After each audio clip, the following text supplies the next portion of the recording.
in here. Yeah, that's right. A little more upbeat. That last video kind of depressed me out. I ain't even gonna lie. But anyway, welcome to the Backlash 2025 review. If you want the very first ever Backlash review from 1999, I also did that. Like I said, I'm a little downbeat and a little sloppy in that one, but I do recommend watching it. It has no continuity like issues with this. I need the views. All right, let's get into it. All right, we had an arena shot for St. Louis, Missouri. That's where this is. I did not catch the arena's name, nor did I keep up with it. But after everybody arrives, we get like a promo package about tonight. And then we get the narrator guy with the pyro going off. You know, the WWE Presents Backlash, that guy. And then we get the pyro immediately afterwards, song in the arena, crowds going hyped. That means, if you're following the WWE code, that this should be the greatest show of the year. Spoiler alert, it's aight. Wade Barrett and Michael Cole are on commentary. So honestly, no disrespect to Pat McAfee because he brings fun to a show, but this is my JR and Michael Cole of this era. Or, sorry, JR and King of this era. You know what I mean? Like, Wade Barrett brings so much to it when it comes to, like, this is a story going on between person A and person B. Yeah, but I'm also going to play for the bad guy. So I appreciate his style. And Michael Cole's Michael Cole. I mean, enough said on that. Speaking of hell yeah, or I guess just in general, yeah, the show starts off with the fatal four-way match between LA Knight versus Drew McIntyre versus Damian Priest versus Jacob Fatu for the United States Championship.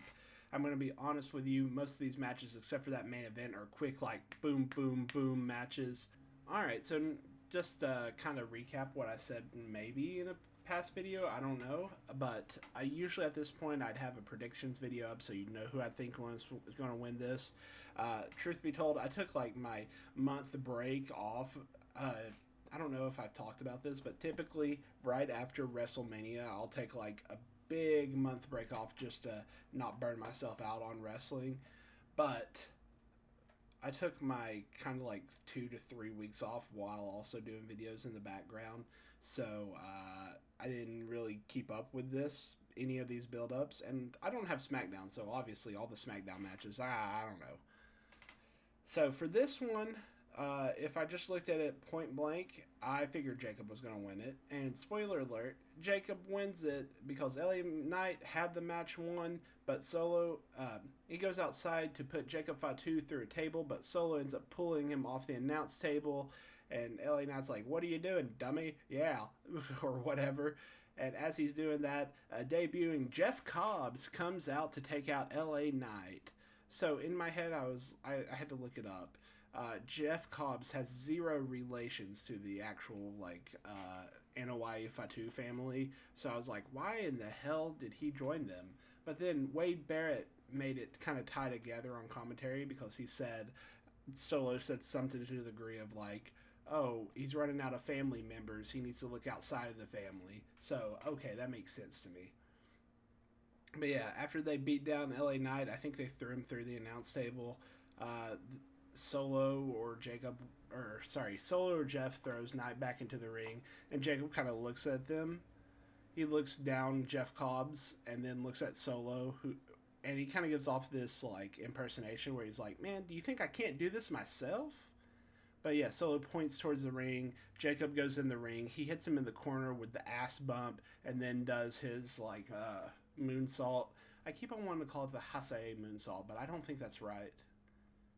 Yeah, because he doesn't do the split. Anyway, he does the moonsault, and he wins. Good match. Had a bloodline finish. I won't say shitty because it makes sense in storyline, but also it waters down like Jacob Fatu being the sick killer. So I really don't know how to feel about it. But I'm happy that Jacob has the title, so we'll take positives more than negatives. After this match, we got Lyra Valkyria versus Becky Lynch. This feud was built up basically because after they win the titles at Mania, Becky decides to turn on her, and then she says, "I'm going after your title." That's as much as I know. I didn't keep up with any of the other build, but I think I've said everything. But anyway, Lyra picks up the win for this match. After that, Becky ends up jumping her and applies the disarmor to her. I think I think she taunts her in front of her fiance. But yeah, it ends with the disarmor in the ring until everybody separates the two. This was a good match. I just can't wait until SummerSlam, probably, where Becky's going to end up winning the title. After that, we get Penta Blue Edition versus Dom, where Carlito comes out and distracts the ref. Finn and JD jump out on the side. They come out, and they're going to hit Penta with a chair. But Finn ended up taking too long, and Carlito didn't distract the ref long enough, so he couldn't really use the chair. But also, it kind of looks like he deliberately was like, I'm going to wait until the ref's looking. It's kind of like almost as Finn has a plan. Finn got on the ropes to distract him, and in a weird turn of events, El Grande Americano hits him over the head with a loaded mask. He's on the top rope. It knocks him down. Dom hits a frog splash for him to win. As he poses with the title up the ramp, Finn is behind him staring him down, and on commentary they mentioned that El Grande Americano is the Speed Champion, which that's pretty dope. Also, speaking of Speed Champions, here's a little Speed rundown. Ready? Ready. Alrighty, we're going to crack into the Speed 2025 titles, defenses, and what have you. I'm going to be honest with you, I really don't know if I went through all of 2025s in the last review, so I'd like to double down on that apology if I'm just repeating myself. With that being said, we're going to crack into all of the Speed reviews, starting with January 1st, and then it goes bi-weekly unless I say otherwise. So January 1st was episode 50. We got a number one contendership for the Women's Speed Championship tournament. It's the final where Natalya defeated Minchin for it. So I think that was the final on either the left side or the right side, so Natalya advanced. And then next week we get the Women's Championship where Candice LeRae and Natalya fight against each other, and it ends in a time limit for Candice LeRae to retain the championship. The next week, we get number one contenders semifinal for the men's, where Chad Gable defeats Charlie Dempsey. Then the following week, we get a number one contendership on the other side, where Chris Sabin defeated Grayson Waller.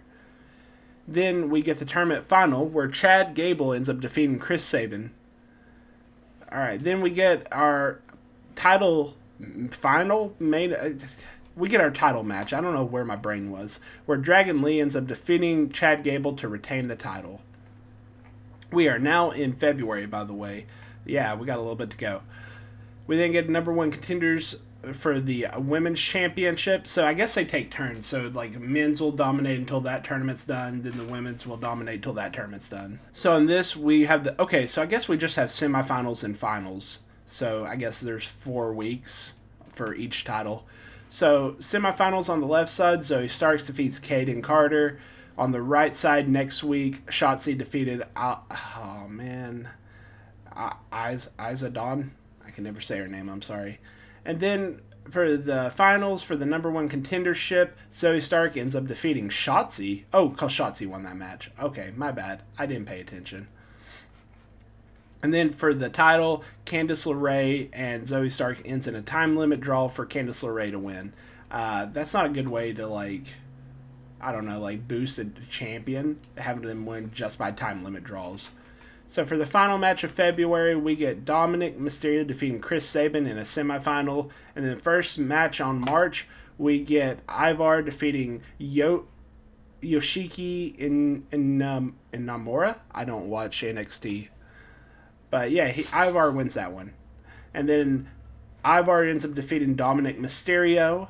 And then Dragon Lee ends up defeating Ivar to retain his title. That sounds like a fun match. I need to watch that one day. Alright, back to the women's side. We get number one contenders semifinals where Sol Ruka defeats Katana Chance one week. And then at the beginning of April, Minchin defeats Shayna Baszler. And then for the finals, so Sol Ruka defeats Minchin. And then for the championship match, Sol Ruka ends up defeating Candice LeRae to win the championship. I think she's the first NXT person to win, the Speed Championship, I think. But I'm not sure on that. Back on the men's side, we have a semifinal where Alex Shelley defeats Wesley. And then the next week, El Grande Americano defeats Eric. And then for the final match of April, El Grande Americano defeats Alex Shelley to advance on for a title match. For the first week of May, El Grande Americano ends up defeating Dragon Lee to win his first ever championship. Gracias. Back to the women's side right now, May 14th, so this might be spoilers for today if you care. I don't know if it's already debuted or not, but this is the May 9th episode. The semifinal for the women's is Kalani Jordan defeating Ren Sinclair. And then on the other side, tonight, spoiler alert I guess, Ivy Nile ends up defeating Maxine Dupree. Alright, let's crack back into the actual Backlash review. After that, we get Gunther versus Pat McAfee. Honestly, I was kind of iffy on this match to begin with. I knew Gunther was going to win. I didn't think Pat would have as much of a chance as they gave him, but it was pretty cool. Pat's kind of fighting back, showing him that he's not going to die. They're trying their hardest not to waste a spot, even though they wasted a spot. But during this match, Michael Cole tries to help Pat McAfee by grabbing Gunther's foot after a suplex, and he almost wins that way, but then Gunther kicks over Michael Cole, and after some sequences, puts Pat McAfee into a sleeper. He ends up making him pass out, knocks him out, and wins by a submission pass out, and he applies the grapevine tube. However, my gripe, he applied the grapevine but didn't apply pressure to it to make him look like he's actually knocking him out. So at the end, for some reason, Pat gets up almost like immediately, and Gunther metaphorically takes his hat off to him, showing him a sign of respect. Pat and Cole hug in the middle of the ring. Pat gets a standing ovation. That's the wildest statement I think I'll say of 2025. So can I be cynical real quick? I'm sorry, I'm trying to keep it positive. I get it, we're in a different era. Maybe this isn't my style of wrestling necessarily. But if you're having a commentator, even though he is an athlete, because he's a football legend, I guess, it still doesn't make sense for him to be put in this grapevine and to be knocked out during a match, and then not even a minute later being like, oh, la-di-da, I'm back up on my feet. Alright, whatever. It was still a good match. Shout out to both of them. After ads, we get our main event, the match I was looking forward to, for John Cena versus Randy Orton for the last time ever. Sure. Okay. We'll go with that. Orton gets a crazy reaction from the crowd, and his reaction to this match was awesome. Again, it's nothing special. It's just him selling everything, whether it's the magnitude of being in his hometown against one of his biggest rivals for possibly the last time, or just the overall emotion you can tell. It's funny. I might mention this later. It looks like I didn't, but they end up poking each other in the eye, so that way there's a kayfabe reason why they're both tearing up throughout the match. And then when Cena comes out, he gets the John Cena sucks thing, which I appreciate now that he's a heel, but also I appreciate that he gets that against his biggest rival ever. They did a little graphic on the side and said that these guys fought each other 95 times, whether it's tags or championship matches, one-on-one or what have you, and that's crazy. They kept on honestly, the best way I can describe this is it's a house show match, but also it doesn't need to be anything special than that. Because they did a 10-punch spot where Cena stops at 7 because the crowd's starting to count with him, and he just kind of shakes his head at him. Then Orton does it, and he continues to 17, which is a little cheeky. When Orton does the stomps later on in the match, Cole asks in a very reworded fashion, I don't think it was intentional, but he asks a question. And when he does, the only thing that popped into my mind was the old line he used to say for every John Cena and Orton match, which was who does the methodical pace benefit? And honestly, it popped me because I heard it and I said, no way, they just accidentally alluded to that. Which again, he probably didn't mean to, but it popped me nevertheless.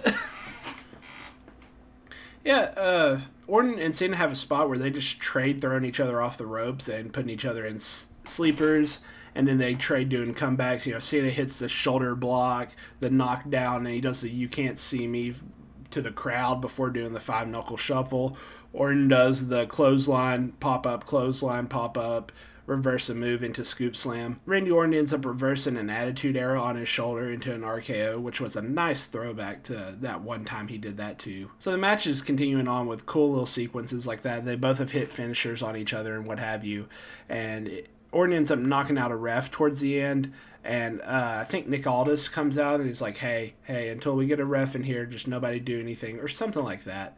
And Orton goes full temperamental mode. He ends up RKOing him. He loses his shit. RKOs like 5 different people. And then he goes to try to punt Cena in the corner, and he almost hits it because he teases it throughout the match. He's tried it like 2 or 3 different times and has missed it. Even John tried to punt him. But this time he almost hits it until R-Truth comes out to inadvertently save him. He pleads for Orton not to do so because it's his childhood hero, you know? And he ends up beating an RKO for that because that was Orton saying, I'm done being the good guy, I'm going to kill this guy. Unfortunately, that was enough of a distraction because while the ref's knocked out, John wins with a low blow and a title shot to his head as the second ref was down. Ref gets up, counts the 3 count, and then he gets on the mic to tell St. Louis to drink in what is the last real champion and what it looks like. And we fade to black as Hill Cena ends the show. Overall, this isn't as good as last year's, but I mean, nothing's going to be as good as that one. That was a special event. But with that being said, this was a pretty stellar Backlash, all things considered.